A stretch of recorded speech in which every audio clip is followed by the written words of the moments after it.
নমস্কার বন্ধুরা, সত্যবিচার বাংলা চ্যানেলে আপনাদের স্বাগত।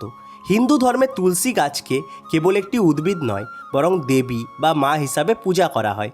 তুলসী তলায় বা তুলসী মঞ্চে জল দেওয়ার পিছনে কিছু ধর্মীয় ও পৌরাণিক কারণ রয়েছে। চলুন বন্ধুরা জেনে নিই। বিষ্ণুপ্রিয়া পুরাণ অনুসারে তুলসী দেবী ভগবান বিষ্ণুর অত্যন্ত প্রিয়।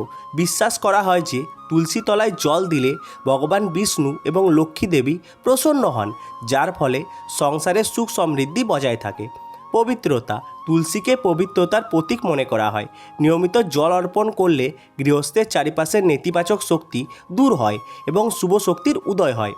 পূর্বপুরুষদের মুক্তি অনেকের বিশ্বাস রয়েছে তুলসী তলায় জল দিলে পিতৃপুরুষদের আত্মা শান্তি পায়।